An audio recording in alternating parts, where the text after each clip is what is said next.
तो hello anime lovers, welcome है आप सबका एनिमे डिकोड यूट्यूब चैनल पर। तो आज हम देखेंगे जुजुत्सु काइसन के सीजन 1 को, जिसमें टोटल 24 एपिसोड हैं और इन 24 के 24 एपिसोड को इसी सिंगल वीडियो में एक्सप्लेन करने वाला हूं। तो चलिए जानते हैं इस कमाल के एनिमे की कहानी को बिना किसी देरी के। लेकिन मेन स्टोरी जानने से पहले हम थोड़ा बेसिक चीजें जान लेते हैं। जुजुत्सु काइसन की दुनिया में कर्स्ड एनर्जी नाम की एक पावर होती है जो कि इंसानों के नेगेटिव इमोशंस जैसे कि गुस्सा और दुख से पैदा होती है। ये एनर्जी ऑलमोस्ट सारे इंसानों से निकलती है और जब ये एनर्जी मिक्स होती है तो कर्स्ड स्पिरिट नाम के मॉन्स्टर्स पैदा होते हैं जिनको आम इंसान देख तक नहीं सकते।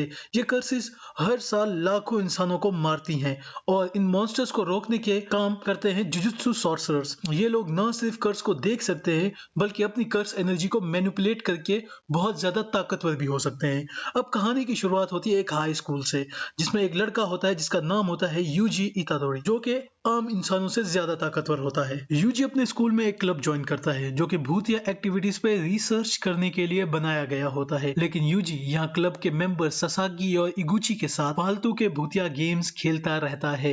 यूजी को उसके ग्रैंडफादर ने पाल पोस के बड़ा किया होता है, जो कि अब हॉस्पिटल में अपनी आखिरी सांसें ले रहा था। और यूजी को जब भी टाइम मिलता था यूजी उनसे मिलने हॉस्पिटल पहुंच जाया करता था। लेकिन यूजी के दादा को यह बात पसंद नहीं थी। वो यूजी को अपना टाइम वेस्ट ना करने की सलाह देते हैं। हमें पता चलता है कि यूजी के दादा का कोई फ्रेंड या फैमिली मेंबर नहीं था जो उनका ख्याल रख सके और उनके आखिरी वक्त में मरने से पहले वो यूजी को एक एडवाइस देता है, मरने से पहले तुम जितने लोगों की हेल्प कर सकते हो जरूर करना और अकेले ना मरना मेरी तरह। ये कहते ही यूजी का दादा की डेथ हो जाती है और यूजी को इस बात से ज्यादा बुरा या दुख नहीं होता क्योंकि वो पहले से ही इसके लिए मेंटली तैयार था। थोड़ी देर बाद यूजी से एक जुजुत्सु जादूगर मिलने आता है जिसका नाम होता है मेगुमी। मेगुमी एक कर्स्ड ऑब्जेक्ट को ढूंढने निकला होता है। उसे लगता है कि ये यूजी के पास है। दोस्तों, आज से हजारों साल पहले एक इवल सॉर्सरर हुआ करता था जिसका नाम रियुमन सुकुना था, जो कि सबसे ज्यादा ताकतवर था। उसके 4 हाथ और 2 सर थे। जब वो मरा था तो उसकी आत्मा 20 फिंगर्स में डिवाइड हो गई थी और हर फिंगर में बहुत ज्यादा कर्स्ड एनर्जी भरी हुई है। उनमें से एक फिंगर को सील करके यूजी के स्कूल में रखा गया था। मेगुमी उसे लेने आया होता है। यूजी उसे बॉक्स देता है और कहता है कि ये बॉक्स यूजी को मिला था, लेकिन उसने ये अपने क्लब मेंबर्स को दे दिया था, जो शायद आज उस बॉक्स को खोल कर देखने वाले हैं। ये सुनकर मेगुमी के पांव तले जमीन खिसक जाती है क्योंकि अगर उन दोनों ने वो बॉक्स खोल दिया तो आसपास की कर्सेस अट्रैक्ट होकर उनके पास आ जाएंगी और यूजी के दोस्तों को खत्म कर देंगी। फिर यूजी और मेगुमी स्कूल की तरफ भागने लगते हैं। फिर यही दूसरी तरफ क्लब मेंबर्स वो बॉक्स खोल देते हैं और उस बॉक्स में से सुकुना की फिंगर निकलती है और जैसे वो दोनों बॉक्स ओपन करते हैं उन पे कर्स स्पिरिट्स हमला करने लगती हैं। दूसरी तरफ मेगुमी को स्कूल में घुसते ही कर्स मिलते हैं। फिर वो अपनी कर्स टेक्निक का यूज करके 2 डिवाइन डॉग्स को बुला लेता है। दोस्तों, हर जुजुत्सु सॉर्सरर के पास अपनी ही कर्स टेक्निक होती है और मेगुमी की कर्स टेक्निक का नाम है 10 शैडोज, मतलब वो 10 तरह के शिकिगामी को समन कर सकता है। फिर मेगुमी के डॉग्स उसके लिए रास्ता साफ करते हैं। वहीं यूजी मेगुमी के कहने पर स्कूल के बाहर ही खड़ा होता है क्योंकि अंदर बहुत खतरा होता है। फिर यूजी को अपने दादा की कही बात याद आ जाती है और वो अपने दोस्तों की मदद करने का डिसाइड करता है। दूसरी तरफ मेगुमी को यूजी के दोस्त दिखते हैं जिनको एक कर्स स्पिरिट खाने की कोशिश कर रही थी और वो कर्स्ड ऑब्जेक्ट भी उनके पास ही था। मेगुमी समझ जाता है कि अब बहुत देर हो चुकी है, लेकिन तभी यूजी कांच तोड़ के वहां आ जाता है और अपनी सुपर ह्यूमन स्ट्रेंथ से उस स्पिरिट को मार के अपने दोस्तों को बचा लेता है। पहली बार था यूजी को किसी स्पिरिट ने देखा था या यूजी ने किसी स्पिरिट को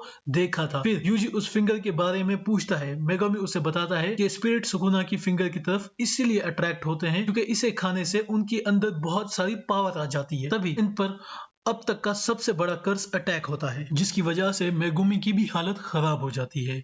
इससे पहले कि वो कर्स मेगुमी को मारता, यूजी इस फाइट में कूद पड़ता है और उस कर्स स्पिरिट से लड़ने लगता है। माना कि यूजी के पास एक इंसान होने के बावजूद कमाल की ताकत है, पर फिर भी वो हम ह्यूमन बिना किसी कर्स्ड एनर्जी के इतने पावरफुल कर्स स्पिरिट को नहीं मार सकता। और जब मॉन्स्टर यूजी को खाने वाला होता है तो यूजी सुकुना की फिंगर खाने का फैसला लेता है, उसकी पावर बढ़ जाए। लेकिन यूजी ये बात नहीं जानता कि ये फिंगर इंसानों के लिए जहरीली है। यूजी उस फिंगर को खा लेता है, जिसके बाद उसके अंदर बहुत सारी पावर आ जाती है और वो बस एक झटके में ही उस कर्स स्पिरिट को मार डालता है। मेगुमी को लग रहा था कि यूजी मर जाएगा, लेकिन उसके शरीर के अंदर सुकुना की आत्मा आ जाती है और उसकी आंखें भी 4 हो गई थी। ऐसा होने के चांसेस लाखों में एक थे। अब सुकुना यूजी की बॉडी में आके बहुत फ्री फील करता है और खुश होकर कहता है कि मैं इस पर पूरी इंसानियत को खत्म कर दूंगा। लेकिन पता नहीं कैसे यूजी अपनी बॉडी पे वापस अपना कंट्रोल पा लेता है। यूजी की इस विल पावर को देख के सुकुना भी हैरान हो जाता है। ये सब देखते हुए मेगामी डिसाइड करता है कि वो यूजी को मार डालेगा। वो अपना सबसे पावरफुल स्पिरिट को बुलाने लगता है जिस पर मेगोमी को भी कोई कंट्रोल नहीं होता। यो न सिर्फ यूजी बल्कि मेगोमी को भी मार डालेगा। और तभी वहां पर मेगोमी के टीचर गोजो सातोरो आ जाते हैं कि इस दुनिया के सबसे बड़े और सबसे पावरफुल जुजुत्सु सॉर्सर है, क्योंकि उनके पास 6 आइज और लिमिटलेस कर्स एनर्जीज हैं। गोजो ये देखकर हैरान रहता है कि सुकुना की फिंगर खाने के बाद भी यूजी जिंदा कैसे है और एकदम ठीक कैसे है। अब जुजुत्सु रूल्स के मुताबिक जो इंसान कोई कर्स ऑब्जेक्ट खा लेता है उसे तुरंत मरना होता है, पर गोजो ये देखना चाहता था कि यूजी सुकुना पर पूरा कंट्रोल पा सकता है या नहीं। इसलिए वो सुकुना के साथ स्विच को कहता है। उसके बाद सुकुना गोजो पर हमला कर देता है, पर गोजो अपने कमाल की स्पीड से सुकुना के सारे हमलों से बच जाता है। थोड़ी देर बाद यूजी आराम से खुद पे कंट्रोल पा लेता है।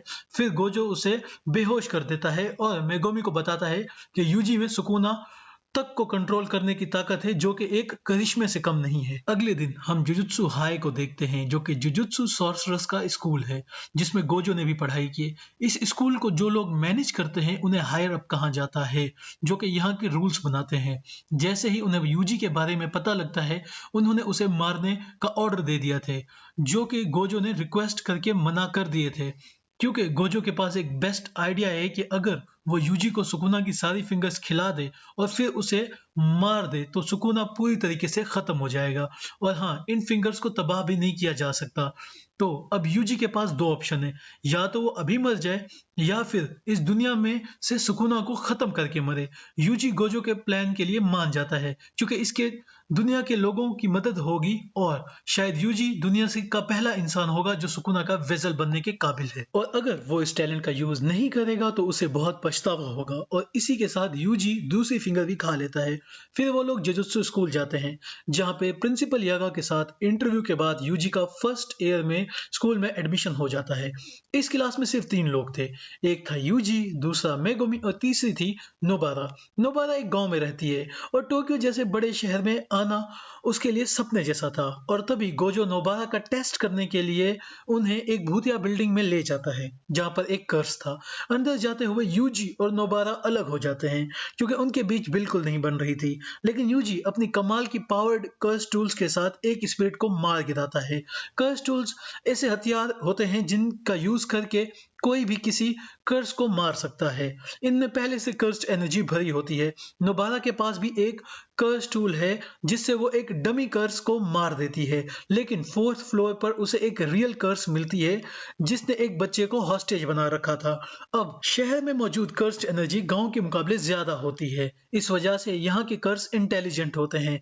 इस कर्स को पता था कि वो नोबारा को नहीं हरा सकता, इसलिए उसने एक बच्चे को हॉस्टेज बना लिया।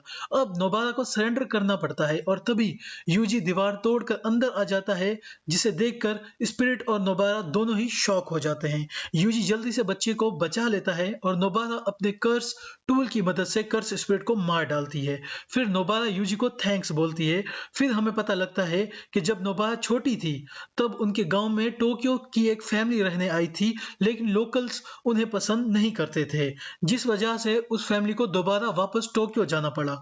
लेकिन उस फैमिली की एक बच्ची से नोबारा की बहुत अच्छी दोस्ती थी, तभी से नोबारा को अपने गांव से नफरत हो गई थी और वो टोक्यो आना चाहती थी। इसलिए वो सॉर्सरर बनी कि टोक्यो आके शायद इसकी मुलाकात उस लड़की से दोबारा हो जाए। कुछ टाइम बाद जुजुत्सु स्कूल का असिस्टेंट मैनेजर कियोताका यूजी, नोबारा और मेगोमी को एक डेंजरस मिशन पर भेजता है, जिसमें उनका सामना एक स्पेशल ग्रेड के कर्स से हो जाता है। दोस्तों, सभी स्पिरिट्स को ग्रेड में नापा जाता है, जैसे कि जो सबसे कमजोर स्पिरिट्स होते हैं वो 4th ग्रेड के होते हैं और जो सबसे ताकतवर होते हैं वो 1 ग्रेड के स्पिरिट्स होते हैं। 1 ग्रेड के स्पिरिट्स इतने ताकतवर होते हैं कि उनकी पावर को मापा ही नहीं जा सकता, तो उन्हें स्पेशल ग्रेड कहा जाता है। इस कर्स ने सुकुना की एक फिंगर भी खाई हुई थी, इसलिए ये कर्स बहुत पावरफुल था। ये कर्स मेगोमी को डिवाइन डॉग को टुकड़े कर देता है और साथ में यूजी का भी हाथ काट देता है। दूसरी तरफ नोबारा ऐसी जगह फंस गई है जहां पे हर जगह बस मास्क उड़ रहे होते हैं। वहीं पर यूजी और मेगोमी समझ जाते थे कि ये इस स्पिरिट को नहीं हरा सकते। यूजी सुकुना से हेल्प मांगता है, लेकिन सुकुना कहता है कि अगर मैं बाहर आया तो यहाँ मौजूद तुम्हारे दोस्तों को भी मार डालूंगा, जिस पे यूजी मेगोमी से रिक्वेस्ट करता है कि तुम नोबारा को लेके यहाँ से चले जाओ। मेगोमी मान जाता है और नोबारा को ढूंढने निकल पड़ता है। नोबारा उस कर्स को मार मार के परेशान हो चुकी थी, लेकिन तभी मेगोमी वहां पहुंचकर अपने फ्रॉग शिकिगामी से नोबारा को बचा लेता है। उसके बाद वो दोनों यहाँ से निकल जाते हैं और नोबारा को हॉस्पिटल ले जाया जाता है, लेकिन मेगोमी कहता है कि मैं यूजी के लिए यहीं रुकता हूँ। बिल्डिंग के अंदर यूजी सुकुना को अपनी बॉडी पे कंट्रोल दे देता है, जिससे सुकुना आसानी से उस कर्स स्पिरिट को मार डालता है और उससे अपनी एक फिंगर भी ले लेता है। लेकिन हम देखते हैं कि पहले की तरह यूजी अपनी बॉडी पे कंट्रोल नहीं हासिल कर पा रहा था।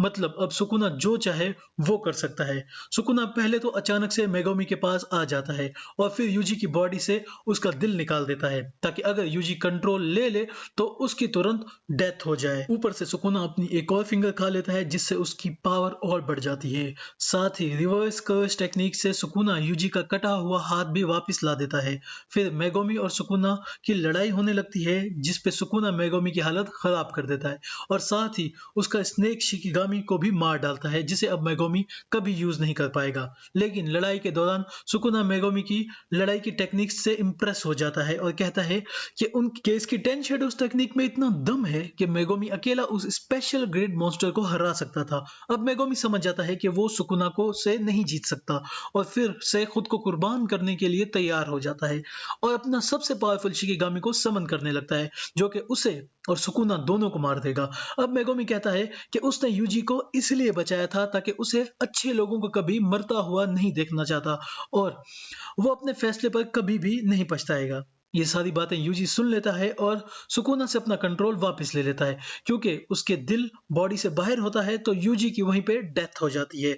फिर उसके बाद हम टोक्यो में एक अजीब सा बंदे के साथ 3 कर्स स्पिरिट्स को देखते हैं, जो कि सुकुना की उंगलियों के बारे में बात कर रहा होता है और फिर एक कैफे में जाके बैठते हैं, जो कि डिस्कस करते हैं कि उन्होंने दुनिया पे राज करना है, लेकिन उसके लिए उन्हें 2 काम करने होंगे। एक, गोजो को खत्म करना होगा और सुकुना को अपनी तरफ करना होगा। उसके बाद गोजो कियोताकी से हॉस्पिटल में मिलता है और गोजो बहुत गुस्से में था और कहता है कि फर्स्ट ईयर वालों को स्पेशल ग्रेड से लड़ने के लिए भेजना ये कोई इत्तेफाक नहीं था, ये उस हायर अप्स की चाल थी ताकि वो लोग यूजी को मार सके। इसलिए गोजो को इतना गुस्सा आ रहा था कि वो अपने हायर अप्स को भी मारने का सोचने लगता है, लेकिन असल में यूजी पूरी तरह से मरा नहीं था। हर सॉर्सरर के दिमाग में एक इनेट डोमेन करके जगह होती है, तो उसकी सोल सुकुना से इनेट डोमेन में आ जाती है ताकि मरने से पहले सुकुना से बात कर सके। यहाँ पर दोनों की फाइट होती है और सुकुना बड़े आराम से यूजी को हरा देता है। फिर सुकुना यूजी के सामने एक ऑफर रखता है, जिसमें सुकुना यूजी का हार्ट हील करके उसे जिंदा कर देगा, लेकिन इसके बदले में सुकुना की 2 शर्तें हैं। पहली शर्त यह कि जब भी सुकुना चाहेगा वो यूजी की बॉडी का कंट्रोल ले लेगा, सिर्फ 1 मिनट के लिए उसे एक्सटेंशन बोलना होगा। दूसरी शर्त यह कि यूजी भूल जाएगा कि उनके बीच ऐसी डील हुई थी। यूजी डील के लिए मान जाता है, पर एक शर्त पर कि सुकुना उन 60 सेकंड्स में किसी इंसान को हर्ट नहीं करेगा। सुकुना को इस बात से कोई दिक्कत नहीं होती। वो दोनों ही एक बाइंडिंग वाव लेते हैं, जो एक कॉन्ट्रैक्ट की तरह, जिसमें दोनों में से कोई भी अगर इस कॉन्ट्रैक्ट को तोड़ेगा तो वो मर जाएगा। सुकुना सिर्फ इस डील के लिए इसलिए हाँ करता है क्योंकि वो मेगोमी के साथ कुछ करने वाला होता है। खैर, फिर हमें हॉस्पिटल दिखाया जाता है।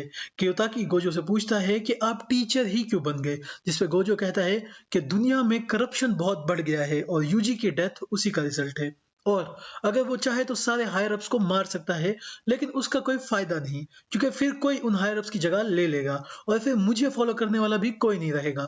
इसी वजह से मैं आने वाले जुजुत्सु सॉर्सरर्स को टीच करना चाहता हूं, ताकि मैं आगे चल के उन्हें सही रास्ते पे चला सकूं। इसके बाद डॉक्टर शोको, जो कि यूजी का पोस्टमार्टम करने आती है, वो यूजी के सामने आके खड़ी होती है और यूजी उसके सामने उठ जाता है और गोजो उसे जिंदा देखकर बहुत खुश हो जाता है। अब अगर हायर अप्स को पता चल लगा कि यूजी जिंदा है तो फिर से उसे मारने की कोशिश करेंगे। इसीलिए गोजो शोको से कहता है कि वो यूजी के जिंदा होने वाली बात किसी को ना बताए जब तक वो यूजी को प्रॉपरली ट्रेनिंग नहीं दे सकता। इसके बाद गोजो यूजी को एक सीक्रेट बेसमेंट में ले जाता है और उसे समझाता है कि कर्स एनर्जी को कंट्रोल कैसे करते हैं। जैसे कि मैंने बताया कि कर्स एनर्जी इंसानों के नेगेटिव इमोशन से बनती है, लेकिन जुजुत्सु सॉर्सरर्स इस कर्स एनर्जी को अपने मुताबिक कंट्रोल करना सीख लेते हैं, चाहे वो लोग कैसे भी इमोशंस में हों। और उसके बाद गोजो यूजी को काफी सारी मूवीज की सीडीज देता है और एक कर्स डॉल भी। अब यूजी का चैलेंज ये था कि उसे हर वक्त अपने अंदर एक नेगेटिव एनर्जी को फ्लो करवाना है, और चाहे वो किसी भी तरह की फिल्म क्यों ना देख रहा हो, और अगर एनर्जी कांस्टेंट नहीं होगी तो ये डॉल यूजी को पंच करेगी। फिर यूजी ट्रेनिंग में लग जाता है और गोजो प्रिंसिपल से मीटिंग करने निकल जाता है, लेकिन आधे रास्ते में ही उसे महसूस होता है कि कोई उसका पीछा कर रहा है, और गोजो आधे रास्ते में कार से उतर जाता है और कार को आगे भेज देता है। इसके बाद एक स्पेशल कर्स स्पिरिट गोजो पर हमला कर देती है। इसका नाम जोगो है। गोजो कहता है कि मैंने पहली बार ऐसी कर्स देखा है जो सही से बोल सकता है, और जोगो की कर्स एनर्जी भी सुकुना जितनी ही है। फिर जोगो अपने सबसे पावरफुल अटैक यूज करता है और सोचता है कि वो जीत गया, लेकिन गोजो उसके पीछे से आ जाता है और बताता है कि उन दोनों के बीच में एक इन्फिनिटी मतलब एक पावरफुल इनविजिबल शील्ड है या वॉल कह लो, जिससे वो बचा रहेगा। फिर गोजो अटैकिंग शुरू कर देता है और कर्स को बहुत बुरी तरह मारता है और लास्ट में कर्स को नदी में फेंक देता है। और अब कर्स को यह बात अच्छे से समझ आ जाती है कि वो गोजो को कभी नहीं मार पाएगा, और फिर गोजो टेलीपोर्ट होकर यूजी को भी यहीं पे ले आता है, क्योंकि वो उसे डोमेन एक्सपेंशन के बारे में सिखाना चाहता है। डोमेन एक्सपेंशन उस टेक्निक को कहते हैं जब कोई अपनी बहुत सारी कर्स एनर्जी यूज करके अपनी इनिट डोमेन को रियल लाइफ में ले आए और इल्यूजन क्रिएट करता है, जिसके बाद दुश्मन उस डोमेन में फंस जाता है और उस पर सारे अटैक भी लगते हैं। जोगो सोचता है कि अब गोजो को बीट करना इजी होगा क्योंकि वो यूजी को भी बीच में लाया है, जिस पर गोजो कहता है कि मुझे कोई दिक्कत नहीं होगी क्योंकि तुम बहुत कमजोर जो हो। यह सुनकर जोगो को बहुत गुस्सा आ जाता है और वो वॉल्केनो की तरह फट जाता है। अब गोजो को हराने के लिए कर्स के पास एक ही तरीका बचता है कि वो अपना डोमेन एक्सपेंशन टेक्निक यूज करे, जिसमें गोजो और यूजी दोनों फंस जाते हैं। गोजो यूजी को बताता है कि डोमेन के अंदर डोमेन एक्सपेंशन करने वाले की पावर बढ़ जाती है, और कर्स को यकीन था कि गोजो की इन्फिनिटी डोमेन में काम नहीं करेगी। तब गोजो यूजी को बताता है कि डोमेन एक्सपेंशन में जीतने का सबसे अच्छा तरीका यह है कि वो डोमेन के अंदर अपना खुद का डोमेन बना ले, जिसका डोमेन ज्यादा पावरफुल होगा वो दूसरे के डोमेन को खत्म कर देता है। जिसके बाद गोजो अपने आंखों पर लगी पट्टी को हटाकर खुद का डोमेन एक्सपेंशन करता है, जिस पे ये कर्स आसानी से हार जाता है, और गोजो जोगो की गर्दन से पकड़ के उसका सर बॉडी से उखाड़ देता है और डोमेन से बाहर आ जाता है। अब गोजो चाहता तो इसे इजीली मार सकता था, लेकिन उससे पहले गोजो ये जानना चाहता था कि इस कर्स को आखिर भेजा किसने है। दोस्तों, अब जोगो की बाकी ग्रुप के बारे में भी जान लेते हैं। एक है हानामी, जो कि लोगों के जंगल के फेयर से पैदा हुआ है, वेल दूसरा है और उसका डोमेन भी फ्लावर बेस्ड है। दूसरा मेंबर है डायगॉन, जो कि लोगों के समंदर के डर से पैदा हुआ है, जिसका डोमेन एक्सपेंशन एक बीच है। उसके बाद माहितो, जो कि इस ग्रुप का लीडर है और ये इंसानों के आपस की नफरत से पैदा हुआ था और अपनी टेक्निक से इंसानों की सोल्स को मैनिपुलेट करके उनकी बॉडी शेप डिस्टर्ब कर देता है। उसके बाद गेटो, जो कि एक इंसान है बल्कि एक जुजुत्सु सॉर्सर है, जो कि एक टाइम पे गोजो का बेस्ट फ्रेंड भी हुआ करता था, लेकिन फिलहाल सबको लगता है कि गेटो मर चुका है। खैर, दूसरी तरफ हानामी और गेटो दूर से जोगो और गोजो की फाइट देख रहे थे। अब हानामी डिसाइड करता है कि वो जोगो की हेल्प को जाए। वो अपनी टेक्निक से वहां एक बड़े फूलों का गार्डन बना देता है, जिससे गोजो और यूजी दोनों डिस्ट्रैक्ट हो जाते हैं, और इस सब के बीच में हनामी जोगो का सर उठा के वहां से भाग जाता है। वो लोग फिर अपने अड्डे पर आ जाते हैं, जो कि एक डोमेन है। ये बात तो इन लोगों को समझ आ गई कि ये लोग खुद से कभी गोजो को नहीं हरा पाएंगे। गेटो भी इनसे यही कह रहा था, लेकिन उसके पास एक प्लान था कि वो गोजो को एक प्रिजन रिल्म में कैद कर देगा, जो कि एक कर्स्ड ऑब्जेक्ट है, और अपने टारगेट को दूसरे डायमेंशन में कैद कर देता है। लेकिन उन्हें 31 अक्टूबर तक वेट करना होगा। दूसरी तरफ गोजो हैरान हो जाता है कि ये कर्सिस एक दूसरे की हेल्प कैसे कर रहे हैं, और कहता है कि अब वो यूजी को कड़ी ट्रेनिंग देगा ताकि वो आने वाले गुडविल इवेंट के लिए तैयार हो जाए। लेकिन गोजो ने अभी तक यूजी को इस इवेंट के बारे में कुछ बताया ही नहीं था। अब कुछ महीने बीत जाते हैं और अब यूजी ने कर्स एनर्जी यूज करना सीख लिया था। उसे टेस्ट करने के लिए गोजो यूजी को नानामी के साथ भेजता है। नानामी ग्रेड 1 का सॉर्सर है और उन कुछ गिने चुने लोगों में से एक है जिन पे गोजो भरोसा करता है। उसके बाद ये दोनों एक क्राइम सीन को इन्वेस्टिगेट करने जाते हैं एक सिनेमा हॉल में, जहां पे 3 स्टूडेंट्स का मर्डर कर दिया गया था और उनका शरीर बुरी तरह से मिस शेप थे। यानी जरूर इसके पीछे किसी कर्स स्पिरिट का हाथ था। अब इसके बाद नानामी को दो चीजें पता लगती हैं कि इस क्राइम के दौरान वहां पे जुनपे नाम का एक विटनेस भी मौजूद था और दूसरा कि किलर ने जानबूझ के कुछ क्लूज छोड़े हैं ताकि वो चाहता था कि कुछ लोग उसके पीछा करके उसे ढूंढने आए। इन क्लूज के पीछे करते करते नानामी सीवर्स में जा पहुंचता है जहां पे उसकी मुलाकात माहितो से होती है जिसने उन 3 बच्चों को मारा था। माहितो अपनी टेक्निक से इंसानों पर एक्सपेरिमेंट करता रहता है और वो इंसानों के शरीर को अपने हिसाब से तोड़ मरोड़ सकता है और उसने नानामी को भी इसीलिए बुलाया था कि वो देखना चाहता था कि वो जुजुत्सु सॉर्सर्स को भी ट्रांसफॉर्म कर सकता है, क्योंकि जिनको भी ये ट्रांसफॉर्म कर सकता है वो ज्यादा देर जिंदा नहीं रहते। साथ ही माहितो का शरीर को भी चेंज कर सकता है। अब इन दोनों में भी कमाल की फाइट होती है और नानामी की पावर थी कि वो अपने दुश्मन के वीक पॉइंट्स को पहचान कर हमला करता था। फिर इन दोनों की फाइट में कोई नहीं जीतता क्योंकि माहितो मलबे के नीचे दब जाता है और नानामी को वहां से भागना पड़ता है।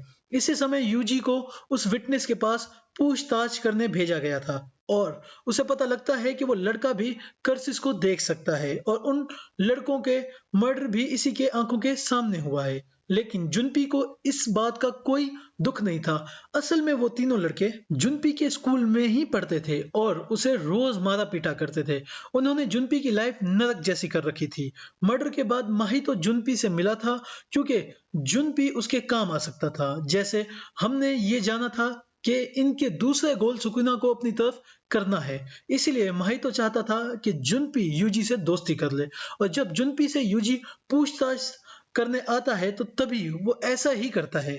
दोनों को मूवीज का बहुत शौक था, इसलिए इन दोनों में जल्दी ही दोस्ती हो जाती है, इतनी कि यूजी को जुनपी की मॉम डिनर के लिए इनवाइट करती है और वहीं गेटो दूर से ये सब देख रहा होता है। उसके बाद गेटो माहितो के पास जाता है जो कि मलबे में कुचल जाने के बावजूद भी जिंदा होता है और फिर माहितो और गेटो मिलके एक बढ़िया प्लान बनाते हैं कि वो ऐसी सिचुएशन पैदा करेंगे कि यूजी को मजबूरन सुकुना को अपनी बॉडी का पूरा कंट्रोल देना पड़ेगा और इस एहसान के बदले शायद सुकुना जरूर हमारे ग्रुप में शामिल हो जाए।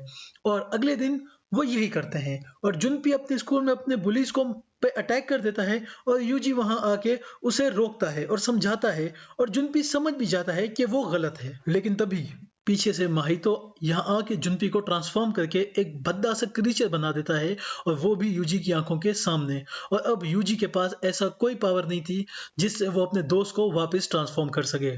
जिसके बाद वो सुकुना से मदद की भीख मांगता है और बदले में सुकुना को अपनी बॉडी का पूरा कंट्रोल दे देगा, ठीक जैसा माहितो चाहता था। लेकिन सुकुना इस डील को लेने से मना कर देता है। इससे पहले रीजन ये था कि सुकुना ने ऑलरेडी एक डील की हुई है जिसे सुकुना जब चाहे तब बाहर आ सकता है, लेकिन यूजी को वो डील याद नहीं। और तीसरा रीजन ये है कि सुकुना को भी नहीं पता कि उसकी रिवर्स कर्स टेक्निक जुनपी को ठीक कर भी पाएगी या नहीं, क्योंकि माहितो ने उसकी सोल को डिफॉर्म और डिस्टर्ब कर दिया था। इसीलिए सुकुना यूजी की हेल्प करने से मना कर देता है और यूजी की आंखों के सामने जुनपी की मौत हो जाती है और यूजी बहुत ही ज्यादा गुस्सा हो जाता है और अब उसे माहितो से बदला लेना था। और फिर इसके बाद इनकी जमकर फाइट होने लगती है और इनकी फाइट के दौरान हमें दो चीजें पता लगती हैं कि अब क्योंकि यूजी की बॉडी में दो सोल्स हैं, एक यूजी की एक सुकुना की, तो माहितो की टेक्निक उस पर काम नहीं करेगी और वो माहितो की सोल को भी चोट पहुंचा सकता है जो कि नानामी भी नहीं कर पाया था। तभी फाइट के दरमियान नानामी भी वहीं आ जाता है और दोनों मिलकर माहितो की जमकर धुलाई करने लगते हैं, इतनी कि माहितो लगभग मरने ही वाला होता है। लेकिन मौत को सामने खड़ा देख माहितो के अंदर से एक पावर जागती है जिसमें वो पहली बार अपना डोमेन एक्सपेंशन एक्टिवेट करता है। जिस बैरियर का फायदा यह था कि माहितो अंदर फंसे दुश्मन की सोल को डिसॉर्ट कर सकता है। इस वजह से माहितो सिर्फ इस डोमेन में नानामी को फंसाता है, क्योंकि यूजी के अंदर दो सोल्स हैं तो पता नहीं कि ये डोमेन का असर यूजी पे होगा भी या नहीं। अब माहितो नानामी को मारने ही वाला था कि तभी वो देखता है कि यूजी उसका डोमेन तोड़ के अंदर आ जाता है। ये देखकर उसके होश उड़ जाते हैं और पता लगता है कि जितना ही डोमेन अंदर से स्ट्रांग होता है बाहर से उतना ही वीक होता है। और फिर इसी के साथ माहितो के डोमेन का कांटेक्ट सुकुना के साथ होता है। सुकुना, जिसे किंग ऑफ कर्सेस भी कहा जाता है, वो बहुत ज्यादा घमंडी है और माहितो की इतनी औकात नहीं कि वो उससे लड़े। और सुकुना को बहुत गुस्सा आता है क्योंकि सुकुना की मर्जी के बगैर माहितो ने उसकी सोल को टच किया है। दोस्तों, सुकुना को अपने और मेगामी के अलावा किसी से कोई फर्क नहीं पड़ता, इसलिए सुकुना माहितो का डोमेन डिस्ट्रॉय कर देता है। अब माहितो के पास एक ही रास्ता बचता है, दुम दबा के भाग जाना, और वो ऐसा ही करता है। नानामी उसे पकड़ने की कोशिश करता है लेकिन कोई फायदा नहीं होता। दूसरी तरफ स्कूल में मेगुमी और नोबारा गुडविल इवेंट की तैयारी में लगे हुए थे। हर साल टोक्यो और क्योटो स्कूल के स्टूडेंट्स के बीच में ये कंपटीशन होता है। आज उस कंपटीशन का वक्त आ गया था। टोक्यो टीम में है मेगुमी, नोबारा और उसके अलावा 3 और स्टूडेंट्स जो कि सेकेंड ईयर के हैं। पहली है माकी जेनिन जो कि जेनिन ब्लड लाइन की मेंबर है। इस दुनिया में जेनिन क्लैन के बहुत ऊंचा ओहदा है, साथ ही गोजो क्लैन का और केमो क्लैन का भी। लेकिन मागी को उसकी फैमिली वाले फेलियर मानते हैं क्योंकि वो हेवनली रिस्ट्रिक्शन नाम की कंडीशन के साथ पैदा हुई थी। माकी के पास कोई भी कर्स्ड एनर्जी नहीं है, लेकिन बदले में उसे सुपर ह्यूमन स्ट्रेंथ मिली हुई है, बिल्कुल यूजी के लेवल की। और कर्सिस को देखने के लिए माकी को ग्लासेस पहनने पड़ते हैं। साथ ही माकी सॉर्सर इसलिए बनी थी कि वो अपनी फैमिली को गलत साबित कर सके कि वो कोई फेलियर नहीं है। अगला स्टूडेंट है पैंडा जो कि एक कर्स्ड कॉप्स है। कर्स्ड कॉप्स वो होते हैं जिसे कर्स एनर्जी डाल के जिंदा किया जाता है, लेकिन ये ऑब्जेक्ट तब तक ही जिंदा रहता है जब तक ये बाहर से कर्स एनर्जी मिलती रहे। लेकिन पांडा का केस अलग है क्योंकि वो अपने अंदर ही कर्स एनर्जी जनरेट कर सकता है, बिल्कुल इंसानों की तरह। और पांडा को प्रिंसिपल यागा ने बनाया था।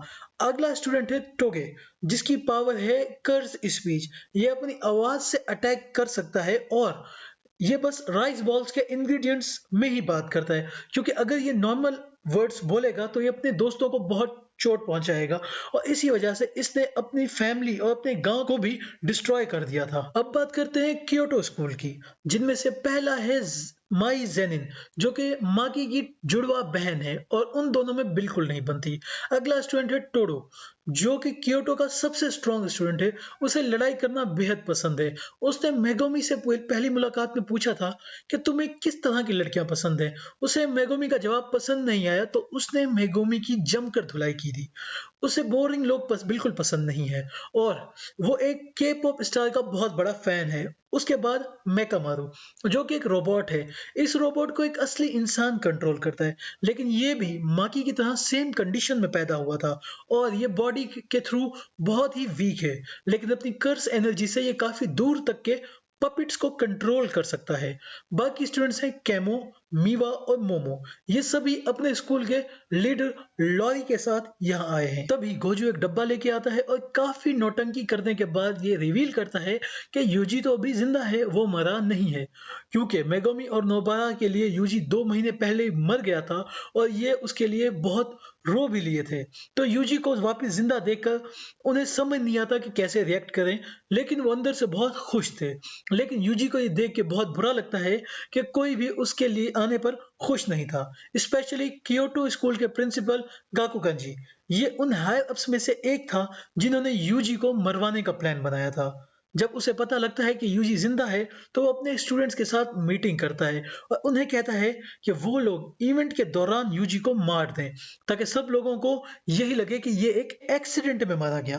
पहले एक दिन टीम बैटल होगा जिसमें जो भी टीम पहले किसी सेकंड ग्रेड के कर्स को मार गिराएगी वो जीत जाएगी। साथ ही यहाँ पे कुछ लो लेवल कर्सेस को भी छोड़ा जाएगा। ये लोग आपस में टांग अड़ा सकते हैं, बस किसी को भी किसी की जान से मारना मना है। बैटल स्टार्ट होती है। टोडो सबका रास्ता रोक लेता है। यूजी उसके फेस पे हमला करता है ताकि बाकी लोग यहाँ से भाग सकें। टोडो यूजी को थोड़ा पीटने के बाद उससे यही सवाल करता है जो उसने मेगोमी से किया था कि तुम्हें किस तरह की लड़कियां पसंद है। यूजी बताता है कि उसे लंबी और पीछे से अट्रैक्टिव लड़कियां पसंद है।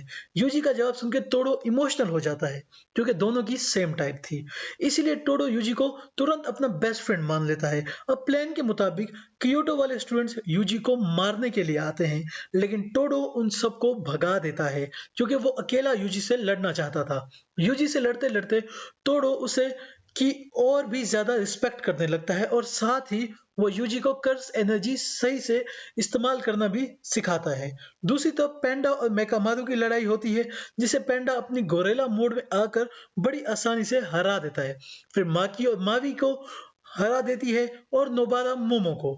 फिर माई नोबारा को हरा देती है और माकी माए को। मेगोमी भी केमो के साथ लड़ाई करता है जो कि केमो क्लैन के वारिस है। लड़ाई के बार बार केमो मेगोमी से कहता है कि हम दोनों एक जैसे हैं, क्योंकि मेगोमी जब 5 साल का था तभी उसका फादर लापता हो गया था। फिर गोजो ने ही मेगोमी को पाला था। मेगोमी के फादर तोजी असल में जेनिन क्लैन से थे, जिन्हें गोजो नहीं मारा था। खैर, सीजन 2 में उसके बारे में बात करेंगे। मेगोमी उसे हराने के लिए अपने एलिफेंट और ईगल शिकिगामी का समन करता है और तभी इन दोनों पर कोई तीसरा कर्स अटैक कर देता है। दूसरी तरफ दिखाते हैं कि माहितो भी किसी तरह स्कूल में घुस आया था, क्योंकि इन लोगों को पता लग गया था कि सुकुना बहुत ही ज्यादा घमंडी और ताकतवर है। भला ही वो इनकी टीम ज्वाइन ना करे, ये तब भी उसे जिंदा करना चाहते थे। उनके हिसाब से वो अकेला ही कर्स की दुनिया बना सकता है। और अभी के टाइम जुजुत्सु हाई स्कूल में सुकुना की 6 फिंगर्स हिडन है और अभी तक यूजी ने सिर्फ बस एक एक करके ही फिंगर खाई है। और अगर वो एक साथ 6 फिंगर्स खा लेगा तो शायद वो अपनी बॉडी से अपना कंट्रोल खो देगा। तो गेटो का प्लान था कि वो 6 फिंगर्स चुरा ले और 31 अक्टूबर को वो गोजो को प्रिजन में बंद भी कर देंगे और सुकुना को जिंदा भी कर देंगे। स्कूल में एक 100 साल की उम्र की सॉसर है, वो सिर्फ वही जानती है कि सुकुना की फिंगर्स और बाकी कर्स ऑब्जेक्ट कहाँ रखे हुए हैं। लेकिन गेटो ने उसका भी एक जुगाड़ कर लिया था। उसके पास ऑलरेडी सुकुना की एक फिंगर थी जो कि उसने जुनपी के क्राइम सीन वाली जगह पे छोड़ दी थी। फिर स्कूल ने उस फिंगर को यकीनन बाकी फिंगर्स के साथ रख दिया था, बट स्कूल वाले ये नहीं जानते थे कि गेटो ने उस फिंगर में एक ट्रैकर लगाया था जिसमें माहितो की कर्स एनर्जी थी। यानी कि माहितो आराम से पता लगा सकता है कि वो खुफिया जगह कहाँ है जहाँ पे बाकी सारी फिंगर्स रखी हुई हैं। ध्यान भटकाने के लिए ही हानामी स्टूडेंट पे हमला कर देता है। मेगोमी, केमो और इनुमाकी मिलकर भी हानामी का कुछ बिगाड़ नहीं पाते। इसके बाद माकी भी यहाँ पे इनकी हेल्प करने आ जाती है और अपने साथ कुछ स्पेशल ग्रेड के कर्स टूल्स भी ले आती है और फिर भी हनामी इनकी बैंड बजा देता है। उसके बाद यूजी और तोड़ो दबंग स्टाइल में एंट्री मारते हैं और हमें तोड़ो की कर्स टेक्निक का भी पता लगता है कि तोड़ो अपने हाथों से ताली बजा के किसी के साथ भी अपनी जगह स्वैप कर सकता है, यूजी के साथ भी और हनामी के साथ भी। तो इसी तरह ये दोनों जगह बदल बदल के हनामी को बहुत मारते हैं और कंफ्यूज करते हैं। यूजी ने तोड़ो की हेल्प से ब्लैक फ्लैश नाम का अटैक करना भी सीख लिया है, जो कि काफी कम सॉर्सरर्स कर पाते हैं, जिससे अटैक की पावर डबल हो जाती है। अब इन दोनों ने मिलकर हानामी की हालत इतनी बुरी कर दी थी कि वो अपना डोमेन एक्सपेंशन करने लगता है, लेकिन उससे पहले ही गोजो की एंट्री हो जाती है। तो जानते हैं कि गोजो यहाँ आने से पहले कहाँ था।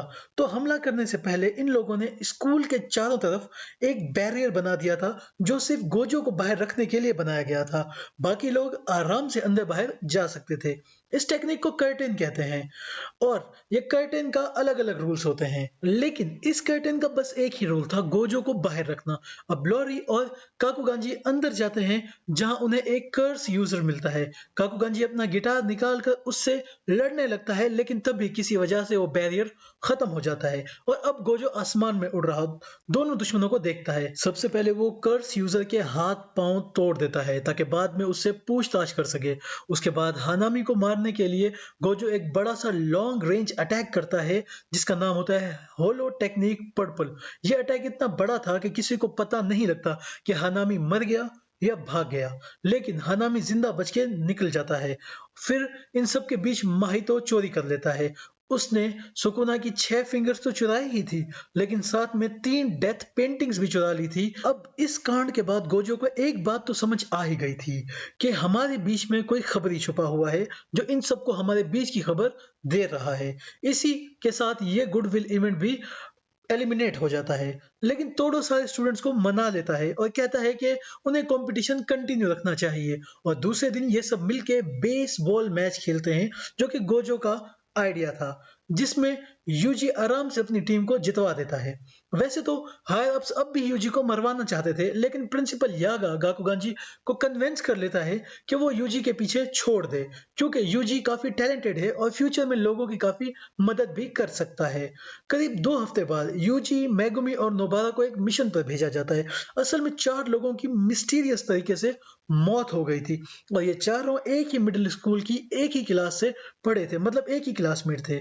ये लोग स्कूल में इन्वेस्टिगेट करने जाते हैं तो इन्हें पता लगता है कि मेगुमी भी इसी स्कूल में पढ़ा करता था और यहाँ ज्यादातर लोग अब भी उसे जानते हैं। आखिर स्कूल से उन्हें पता लगता है कि पास में ही एक भूतिया ब्रिज है और 20 साल पहले ये चारों लोग इसी ब्रिज के नीचे बेहोश मिले थे।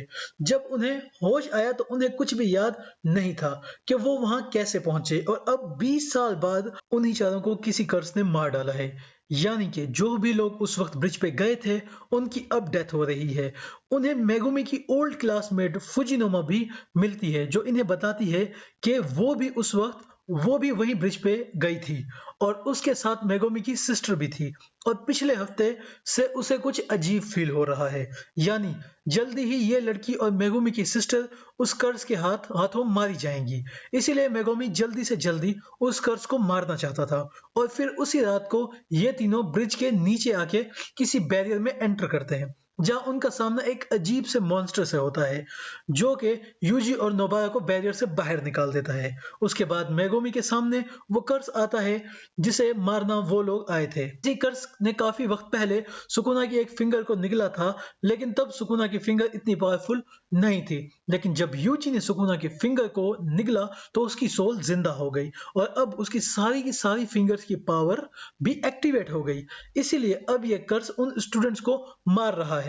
उसके बाद ये स्पिरिट बहुत ज्यादा ताकतवर है तो मेगुमी एक बार फिर से खुद को कुर्बान करने के लिए तैयार होता है और लेकिन इस बार उसको सुकुना और गोजो की कई बातें याद आ जाती हैं। सुकुना ने उसे कहा था कि मेगुमी में इतनी पावर है कि वो आराम से स्पेशल ग्रेट स्पिरिट को मार सकता है और वहीं गोजो ने भी उसे कहा था कि उसे दूसरों की चिंता छोड़ के खुद की पावर पे ध्यान देना चाहिए। इसीलिए मेगुमी अपनी पूरी जान लगा देता है और फर्स्ट टाइम अपना डोमेन एक्सपेंशन यूज करता है जो कि सिर्फ हाई लेवल के सॉर्सरर्स ही यूज कर सकते हैं ठीक से। मेगुमी का डोमेन पूरा नहीं था लेकिन इस डोमेन में मेगुमी खुद की और अपने शिकिगामी के क्लोन्स बना सकता है जिससे कर्स को दिक्कत होती है लड़ने में और आखिर में मेगुमी का कर्स डॉग उस कर्स स्पिरिट को मार डालता है और उसके अंदर से सुकुना की फिंगर भी निकाल लेता है। इसके बाद यह है अब मेगुमी की सिस्टर और बाकी लोग इस कर्स से नहीं मरेंगे लेकिन मेगुमी की सिस्टर पर पहले से ही एक और कर्स लगा हुआ था जिसकी वजह से वो कोमा में है। खैर यहाँ कुछ दूर यूजी और नोबारा उस मॉन्स्टर और उसके बड़े भाई से लड़ रहे होते हैं। करीब 150 साल पहले एक इवल सॉर्सरर हुआ करता था जो काफी घिनौने एक्सपेरिमेंट किया करता था जिसने ऐसे क्रीचर्स पैदा किए जो कि आधे इंसान थे और आधे कर्स स्पिरिट थे और इन्हें ही डेथ पेंटिंग्स कहा जाता है जो जुजुत्सु हाई में रखी हुई थी। लेकिन चोरी के दौरान माहितो ने उन्हें भी चुरा लिया था। फिर गेटो की मदद से उन तीनों को नया शरीरों में डाल दिया था। ये तीनों एक दूसरे को भाई मानते हैं और इन्हें आपस में अपनी ही चिंता है। इन्हें इंसानों या कर्सिस से कोई मतलब नहीं लेकिन फिर भी ये माहितो की मदद करने के लिए मान जाते हैं क्योंकि जिस तरह की दुनिया माहितो बनाना चाहता है उसमें ये सब सुकून से रह सकेंगे। इसके बाद इन दोनों को ब्रिज के पास सुकुना की फिंगर लेने भेजा गया था लेकिन अब उनके सामने यूजी और नोबारा से हो गया है। ये दोनों यूजी और नोबारा के अंदर पॉइजन डाल देते हैं जिससे इन दोनों की बॉडी सड़ने लगेगी लेकिन नोबारा अपनी रेजोनेंस टेक्निक से उनको भी वही दर्द फील कराती है जो इनको हो रहा होता है। वहीं दूसरी तरफ यूजी पे किसी जहर का कोई असर नहीं होता क्योंकि वो कर्सिस के राजा सुकुना का वेसल है। काजी को अपने भाई को मरता देख नोबारा से अपना पॉइजन हटा देता है। इसके बाद यूजी और नोबारा मिलकर इन दोनों भाइयों को मार देते हैं। जब इनकी बॉडीज गायब नहीं होती तो इन लोगों को समझ आ जाता है कि ये लोग भी इंसान ही थे। इसके बाद यूजी को बुरा लगता है कि उन्होंने दो जिंदा लोगों को मार डाला क्योंकि यूजी को पता है अकेले लाइफ की वैल्यू क्या होती है और उसने ये फैसला भी इसीलिए लिया था कि वो किसी की जान नहीं लेगा। इधर इनका तीसरा भाई चोसो ये सेंस कर लेता है कि इसके दोनों भाइयों की डेथ हो चुकी है और इधर गेटो को भी अपने खबरियों की हेल्प से पता लग जाता है कि नोबारा और यूजी ने उन दोनों को भी मार डाला है। यहाँ सीन चेंज होता है। यूजी और नोबारा मेगुमी के पास जाते हैं और मेगुमी यूजी को सुकुना की फिंगर देता है लेकिन सिर्फ संभाल के रखने के लिए। लेकिन सुकुना यूजी के हाथ से ही उस फिंगर को निगल लेता है। खैर आज इन तीनों ने एक एक स्पेशल ग्रेड के कर्स को मारा था जो कि काफी बड़ी बात थी। कुछ दिनों में ये बात फैलने लगती है जिसके लिए गोजो बहुत खुश था। जिसके बाद टोडो यूजी मेगोमी और नोबारा के लिए रेकमेंडेशन करता है कि उन्हें फर्स्ट ग्रेड में डाल दिया जाए, लेकिन गोजो अपनी फ्रेंड मिमी को रिश्वत देता है कि जिससे वो पैंडा और माकी की भी सिफारिश करती है। फर्स्ट ग्रेड सॉर्सर बनने के लिए अब सेकेंड ईयर के स्टूडेंट और कड़ी ट्रेनिंग करने लगते हैं, क्योंकि फर्स्ट ईयर वाले स्टूडेंट बड़े बड़े कारनामे करने लगे हैं। टेक्निकली वो 4 लोग जो ब्रिज में मरे थे उनका रीजन यूजी था। ना वो फिंगर्स खाता, ना उन लोगों की डेथ होती, लेकिन मेगोमी और नोबारा ये डिसाइड करते हैं कि वो ये बात यूजी को नहीं बताएंगे, वरना ये खुद को उसका जिम्मेदार मानेगा। लेकिन सुकुना की वजह से यूजी को ये बात पहले से पता थी, पर वो मेगोमी को नहीं बताना चाहता था, वरना उसे फिर से पछतावा होता कि उसने यूजी को क्यों नहीं मारा। एपिसोड के लास्ट में वो तीनों शॉपिंग पर निकलते हैं और इन्हें गोजो की कॉल आती है और इन्हें एक टॉप सीक्रेट मिशन पर जाने के लिए कहता है। तीनों इसके लिए तैयार होते हैं और जुजुत्सु काइसन का सीजन 1 यहीं पे एंड हो जाता है। अगर आप लोगों को पसंद आया है तो कमेंट में जरूर बताइएगा कि मैं सेकंड सीजन की वीडियो बनाऊं। अगर वीडियो पसंद आई तो लाइक और शेयर कर दें और मेरे चैनल एनिमे डिकोड को सब्सक्राइब करना मत भूलिएगा। बाकी मैं मिलता हूं आप लोगों से बहुत जल्द एक नई वीडियो के साथ। शुक्रिया।